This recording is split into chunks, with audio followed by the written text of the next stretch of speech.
जय हिंद फ्रेंड्स। भारतीय राज्य व्यवस्था यानी कि इंडियन पॉलिटी का लेक्चर्स हम लोगों का आगे बढ़ रहा था और उसमें जो टॉपिक हम लोग कर रहे थे वो था भारतीय संसद या इंडियन पार्लियामेंट। हमने कल ये देख लिया था कि सदन में नेता कौन कौन से होते हैं, जिसको बोलते हैं संसद में नेता, जिसको बोलते हैं सदन का नेता, और विपक्षी दल का नेता और विप, ये हमने देख लिया था। एक चीज मैं आपको बताना भूल गया था, वो भी नोट कर लीजिएगा। विपक्ष का नेता जो होता है लोकसभा में और राज्यसभा में, लोकसभा के विपक्ष के नेता की जो भूमिका है वो मैं आपको आगे बताऊंगा जैसे जैसे हम आगे बढ़ते जाएंगे। लेकिन इतना इम्पोर्टेंस है कि संविधान के एक मर्मज्ञ थे जिनका नाम था सर आइवर जेनिंग्स। इन्होंने विपक्ष के नेता को उसके महत्व को देखते हुए वैकल्पिक प्रधानमंत्री को बोला है। ये आपसे ऑब्जेक्टिव में पूछा जाता है, इस वजह से ये आप नोट कर लीजिएगा। ठीक है, अब हम आगे बढ़ते हैं। आज का जो हमारा टॉपिक है वो है बहुमत के प्रकार। संसद में कितने प्रकार के बहुमत होते हैं और कहाँ कौन सा यूज होगा, ये आपको ध्यान में रखना है। बहुत ही इंपॉर्टेंट टॉपिक है और सारा कंफ्यूजन एक ही लेक्चर में दूर कर लेना है। और इसको जो है आराम से, ताकि कंफ्यूजन ना रहे, तो इसी को आपको बहुमत में पढ़ना है। ठीक है, अदरवाइज बार बार पढ़ेंगे दूसरी चीज़ों को तो कंफ्यूजन होगा कि क्या है, क्या चल रहा है। ठीक है, एक ही लेक्चर से आपका सारी बातें क्लियर हो जाएंगी। देखिए, संविधान में जो बहुमत है वो कुछ इस प्रकार से वर्णित किया गया है। पहला है साधारण बहुमत।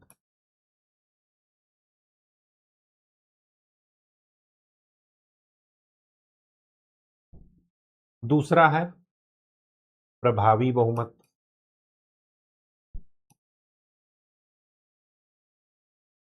इसको इंग्लिश में बोलते हैं सिंपल मेजॉरिटी।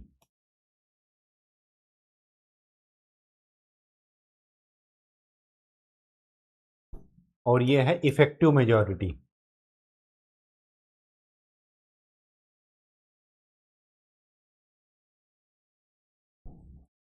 तीसरा है पूर्ण बहुमत, एब्सोल्यूट मेजॉरिटी।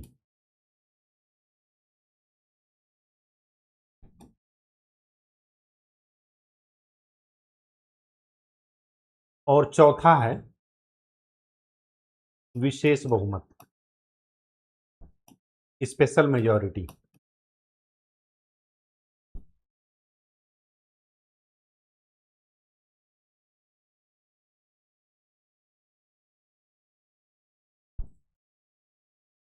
इसके पहले कुछ देख लेते हैं। ये डिब्बा बना लीजिए, ये है इंडियन पार्लियामेंट, भारतीय संसद। अब कुछ टर्मिनोलॉजी में लिख रहा हूं। इसमें एडमिशन के लिए सीट्स हैं, वो हैं टोटल 500। ठीक, अब एडमिशन के लिए अगर सीट्स हैं 500 तो कोई जरूरी नहीं कि पूरी की पूरी सीटें भरी हों। ठीक है, हो सकता है 450 का एडमिशन हो रखा है।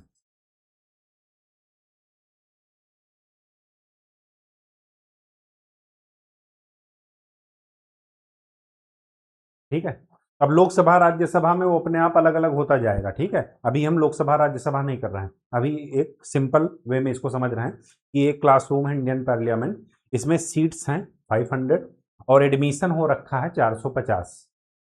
अब कोई जरूरी नहीं कि जितना एडमिशन हो रखा है सब के सब प्रेजेंट हों।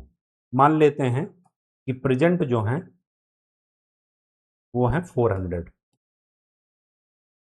और अब्सेंट कितने हैं किसी दिन पर मैं बात कर रहा हूं, एब्सेंट है 400, ओ 50। ठीक है। तो साधारण बहुमत का क्या मतलब होता है कि जो प्रेजेंट है उनका बहुमत।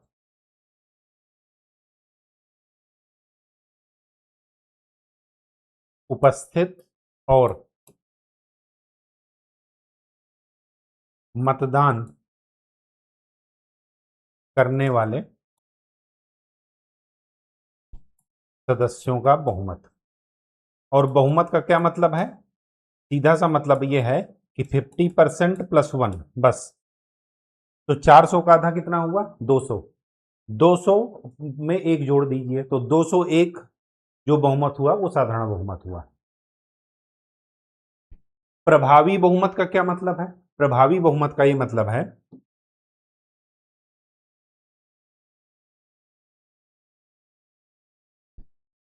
कि जो एडमिशन हो रखा है,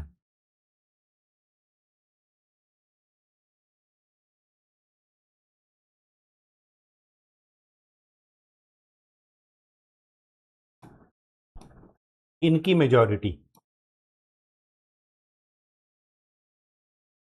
ठीक है, या ये कहिए कुल सदस्य संख्या से रिक्तियों को हटा करके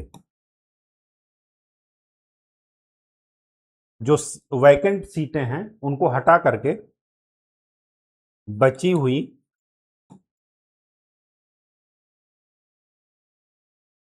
सदस्य संख्या का बहुमत।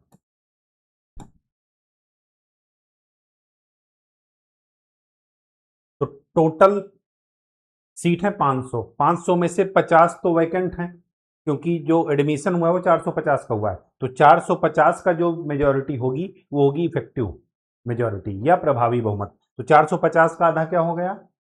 225। तो 226 आपका प्रभावी बहुमत हुआ। ये एग्जाम्पल के तौर पर मैं बता रहा हूं, ठीक है। लोकसभा राज्यसभा में आगे कर लेंगे। साधारण बहुमत कितना हुआ? 200।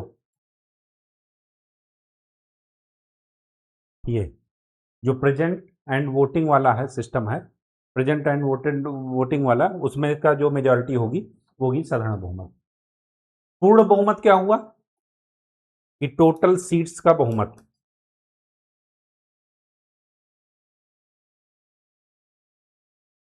टोटल सीट्स कितनी हैं, चाहे वो खाली हो भरी हो, उससे मतलब नहीं है। टोटल सीट है 500, तो इसका बहुमत कितना हो जाएगा? 500 का आधा 250, मतलब 251। इसमें रिक्तियों को भी शामिल कर लेते हैं, जो वैकेंट सीट हैं उनको भी, मतलब टोटल आपको संख्या देखना है कितनी सीटें हैं। ठीक है। तो सबसे आसान बहुमत है ये, उससे टफ है ये, और उससे भी टफ ये है, और उसके आगे जो विशेष बहुमत है वो तो पूछिए मत क्या हाल है उसका। ठीक है, वो सबसे ज्यादा टफ है। अब ये बताइए, आपको देखने से ही लग रहा होगा कि अगर सबसे आसान वो है तो संसद के 80% से ज्यादा काम साधारण बहुमत के द्वारा होते हैं। ठीक है। साधारण बहुमत, बहुमत का मतलब आप लोग समझ गए होंगे कैसे निकालते हैं। अब देखिए, मैक्सिमम काम 80% से ज्यादा संसदीय कार्य किसके द्वारा किए जाते हैं?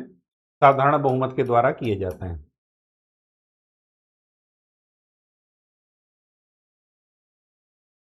अब देखिए कि साधारण बहुमत कहां कहां काम आता है। ठीक है। तो पहला, साधारण विधेयक। साधारण विधेयक कौन सा होता है? जो संविधान संशोधन विधेयक ना हो, कोई प्रस्ताव, धन विधेयक, वित्त विधेयक, ये क्या होते हैं? सब इसी पार्लियामेंट वाली सेक्शन में ही हम लोगों को पढ़ना है, सब आगे आएंगे उस समय बताऊंगा। इन सब को अगर पारित करना हो तो इन सब का अनुमोदन या पारित होना किसके द्वारा होता है? साधारण बहुमत के द्वारा। Present and voting system. ठीक है, जो जितने लोग प्रेजेंट हैं, जो उनमें से वोट देने वाले होंगे, मतलब सभी ही होते हैं जनरली, ठीक है, जब तक उनको किसी कारणवश रोका ना जाए या अयोग्य न सिद्ध कर दिया जाए। ठीक है, तो प्रेजेंट एंड वोटेड जो रहेंगे उनका जो बहुमत होगा वो होगा साधारण बहुमत। दूसरा, जितने भी आप लोगों ने अभी प्रस्ताव पढ़े, चाहे अविश्वास प्रस्ताव हो, अच्छा अभी पढ़े नहीं हैं आप, आगे पढ़ेंगे। अविश्वास प्रस्ताव हो, विश्वास प्रस्ताव हो, निंदा प्रस्ताव हो,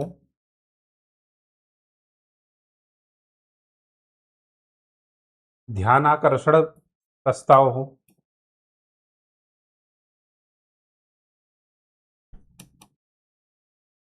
राष्ट्रपति के अभिभाषण के बाद धन्यवाद प्रस्ताव हो, ये सब किसके द्वारा पारित होते हैं?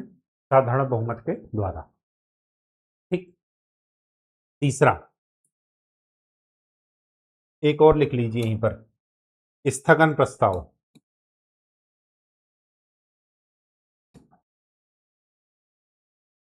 ठीक है, इन सब के बारे में चर्चा करेंगे। तीसरी बात क्या है?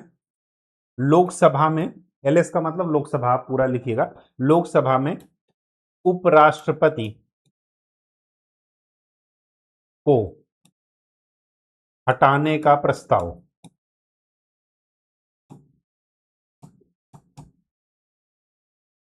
ये आर्टिकल एक बार चेक कर लीजिएगा, 67 या 69 है, जहां तक मुझे याद है 67 है। लोकसभा में उपराष्ट्रपति, उपराष्ट्रपति को हटाने का प्रस्ताव कौन पारित करता है? राज्यसभा।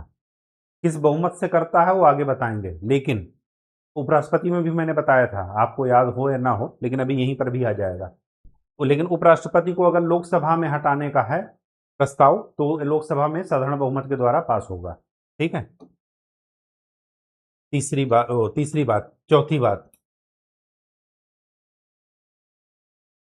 राष्ट्रपति शासन लगाने संबंधी प्रस्ताव का अनुमोदन आर्टिकल 356 के तहत। ठीक है, ये भी किसके द्वारा पारित होगा? साधारण बहुमत के द्वारा, जब किसी राज्य में लगाते हैं। पांचवा, वित्तीय आपातकाल की उद्घोषणा का अनुमोदन। वित्तीय आपातकाल लगे और उसकी उद्घोषणा का अनुमोदन करना हो तो भी किसकी जरूरत पड़ेगी?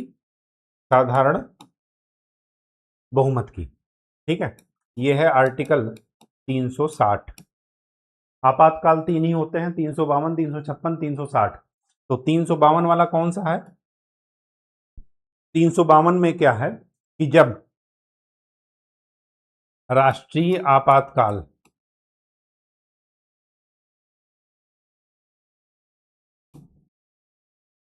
को अस्वीकार करने का अनुमोदन, स्वीकार नहीं, अस्वीकार है, मतलब मना करना है,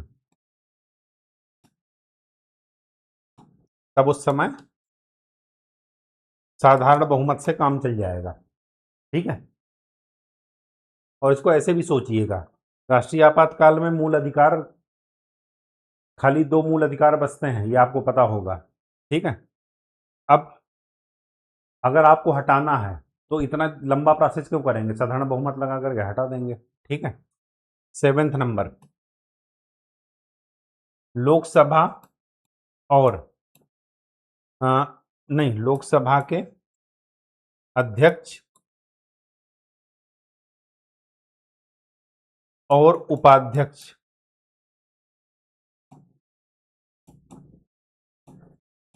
का चुनाव। ये आर्टिकल 243 के तहत आएगा। चलिए, आर्टिकल याद आएगा तो मैं बता दूंगा। ये सब क्या है? साधारण बहुमत के द्वारा इनका प्रस्ताव पारित होता है। एक और आ रहेगा, लोकसभा में उपराष्ट्रपति, राज्यसभा के उपसभापति का चुनाव। लोकसभा के अध्यक्ष और उपाध्यक्ष का चुनाव हो जाएगा और राज्यसभा के उपसभापति का चुनाव ये हो जाएगा आर्टिकल 89 और लोकसभा वाला हो जाएगा 93। ठीक है, ये सब किसके द्वारा पारित हो रहे हैं? साधारण बहुमत के द्वारा। ये आपको ध्यान में रखना है। ठीक है, प्रभावी बहुमत के द्वारा खाली 2 लोग,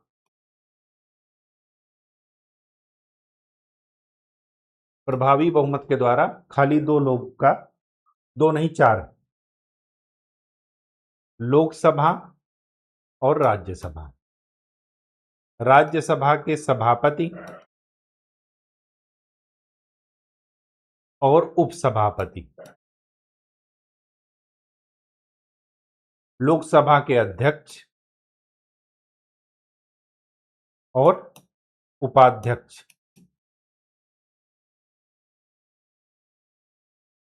ठीक है, इनको अगर हटाना हो,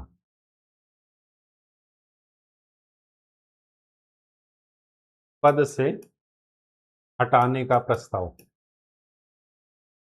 किसके द्वारा पारित होना चाहिए? राज्यसभा का राज्यसभा में प्रभावी बहुमत से और लोकसभा में लोकसभा के प्रभावी बहुमत से। ठीक है, पद से हटाने का प्रस्ताव। ठीक है, और ये आर्टिकल संबंधित है 69 और ये हो जाएगा शायद 98। एक बार इसको चेक कर लीजिएगा आर्टिकल, मैं श्योर नहीं हूं। ठीक है, एक बार इसको आप देख लीजिएगा।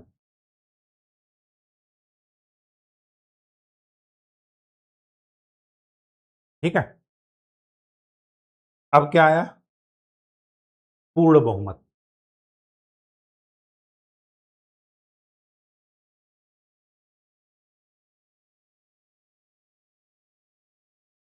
पूर्ण बहुमत कहां कहां यूज होगा?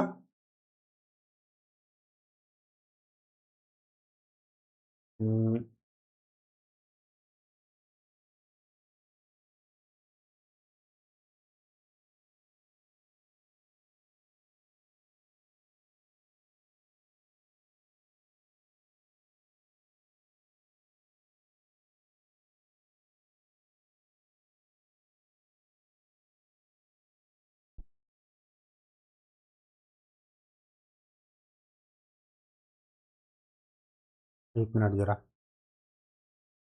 पानी।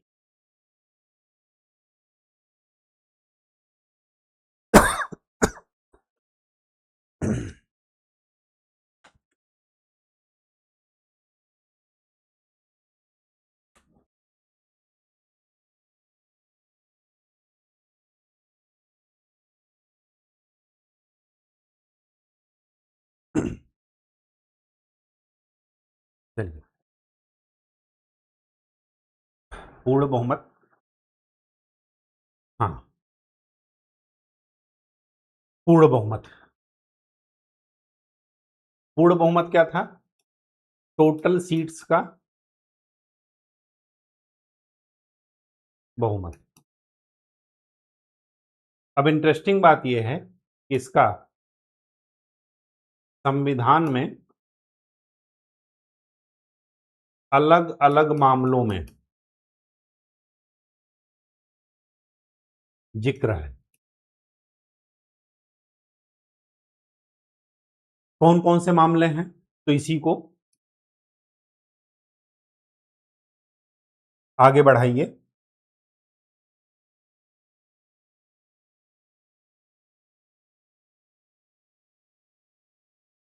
विशेष बहुमत में इसका यूज हो जाएगा।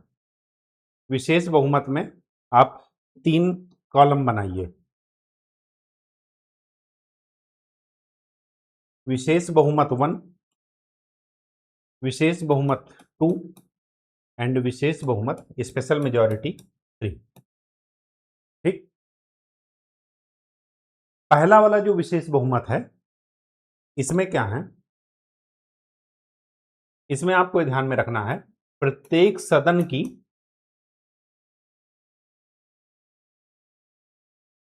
कुल सदस्यता का बहुमत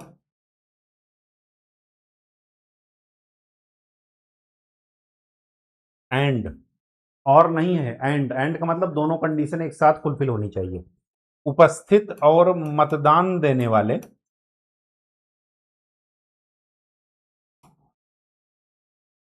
उपस्थित और मतदान करने वाले सदस्यों का 2/3 66%। ठीक है, ये दोनों कंडीशन एक साथ फुलफिल होनी चाहिए तभी ये चीजें होंगी। अब इसके द्वारा क्या क्या चीजें पारित होती हैं संसद में उनको देखिए। पहली बात, जितने भी संवैधानिक पद पर बैठे हुए लोग हैं, जैसे मुख्य निर्वाचन आयुक्त को हटाना हो, जैसे राज्य निर्वाचन आयुक्त को हटाना हो किसी राज्य के, जैसे हाई कोर्ट के जज को हटाना हो, जैसे सुप्रीम कोर्ट के जज को हटाना हो, ये सब के सब काम इसके द्वारा किए जाएंगे विशेष बहुमत के प्रकार नंबर 1 के द्वारा। ठीक, तो लिख लीजिए आर्टिकल 368 मतलब संविधान संशोधन हमेशा इसी तरह से के बहुमत से होगा। संविधान संशोधन हमेशा इसी विशेष बहुमत, विशेष प्रकार के जो बहुमत है उसी टाइप 1 के द्वारा। ठीक है, मतलब प्रत्येक सदन की कुल सदस्यता का बहुमत और उपस्थित और मतदान देने वाली अलग अलग सदन में पारित होना चाहिए, राज्यसभा में अलग, लोकसभा में अलग। दूसरा आर्टिकल 124, आर्टिकल 124 क्या है, सुप्रीम कोर्ट के जज को हटाना पद से। ठीक है, including chief justice. Article 217 high court के किसी जज को हटाना। मुख्य निर्वाचन आयुक्त से संबंधित कौन सा है, आर्टिकल 324 चीफ इलेक्शन कमीशन को हटाना पद से। ठीक है, और संवैधानिक निकाय क्या है, कैग आपने पढ़ा होगा, comptroller and auditor general of India, CAG को अपने पद से हटाना हो तो आर्टिकल 148 के तहत यहीं पर प्रस्ताव आएगा विशेष प्रकार के बहुमत से। फिर राज्य निर्वाचन आयुक्त का क्या हो जाएगा, 243 के राज्य निर्वाचन आयुक्त या राज्य चुनाव आयुक्त, कुछ भी लिख लीजिए,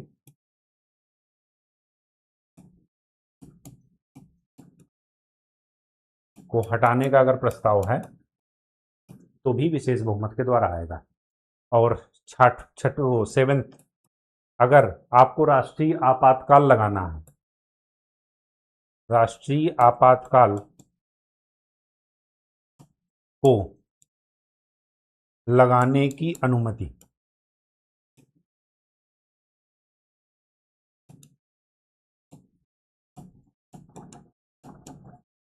आर्टिकल 352।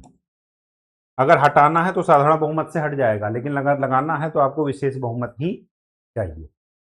ठीक है, ये तो हुआ विशेष बहुमत का प्रकार 1। विशेष बहुमत का प्रकार 2 क्या कहता है,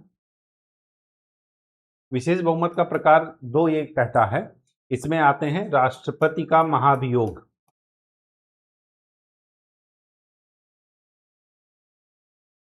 आर्टिकल 61,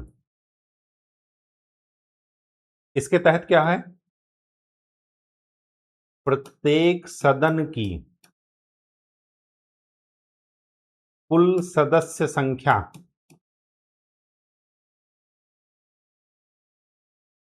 2/3। वहां पर क्या था, प्रत्येक सदन की कुल सदस्यता का बहुमत और उपस्थित और मतदान करने वाले का 2/3। यहां पर उपस्थित और मतदान वाले नहीं है, यहां पर क्या है, टोटल का, मतलब 500 को जो अगर सीटें थी तो 500 का 2/3 यहाँ पर हर एक दो अलग अलग सदनों में, प्रत्येक सदन लिखा है ना, मतलब राज्यसभा और लोकसभा, इसमें केवल एक आता है राष्ट्रपति का महाभियोग, आर्टिकल 61। थर्ड में क्या है,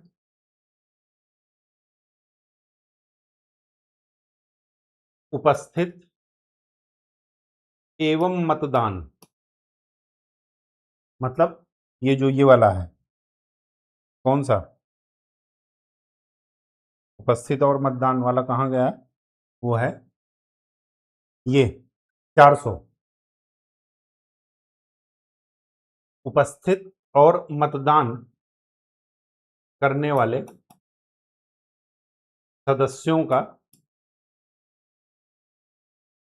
2/3, लेकिन ये कहाँ है, राज्यसभा में, क्योंकि ये केवल और केवल राज्यसभा में ही यूज होता है। किस लिए यूज होता है वो देखिए, दो चीजों के लिए यूज होता है।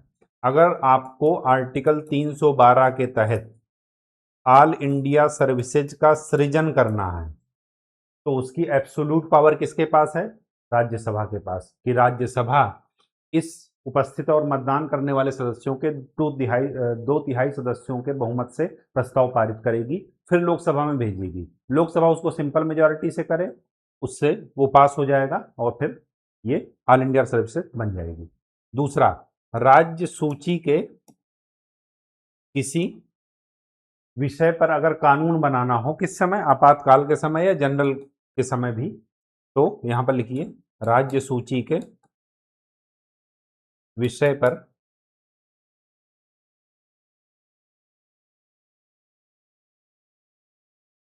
कानून बनाने की शक्ति राज्यसभा क्या देती है, इसके तहत संसद को देती है। ठीक है, आर्टिकल 249 और 312 ये केवल और केवल राज्यसभा में विशेष बहुमत 3 यूज होता है। ठीक है, तो पूर्ण बहुमत अलग से कहीं डिफाइंड नहीं है, पूर्ण बहुमत विशेष बहुमत के अंतर्गत ही आता है, लेकिन वो 3 चरणों में आता है। ठीक है, सबसे टफ है सेकंड वाला, राष्ट्रपति पर महाभियोग सबसे टफ है, उसके बाद उससे कम टफ कौन सा है, फर्स्ट वाला, और ये तो थर्ड है, ये केवल एब्सोल्यूट पावर है किसकी, राज्यसभा की।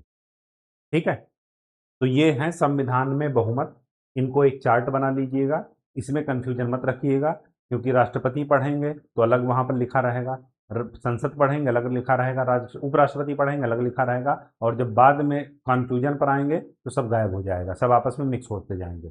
तो इनको अलग से जब टेबल बनाकर करेंगे, अलग से पढ़ेंगे, तो मिक्सअप के चांसेस कम से कम रहेंगे। ठीक है, तो आज के लिए इतना ही, नेक्स्ट लेक्चर में मिलते हैं इसके नए टॉपिक के साथ, अगला टॉपिक पढ़ाएंगे और उस समय मैं बताऊंगा कि संसद के विभिन्न कार्यवाही के विभिन्न साधन क्या कौन से हैं, किस तरीके से संसद में कार्यवाही आगे बढ़ती है। तो तब तक के लिए खूब अच्छे से पढ़ाई कीजिए, मेहनत कीजिए और चीज़ों का रिवीजन जरूर कीजिए। धन्यवाद।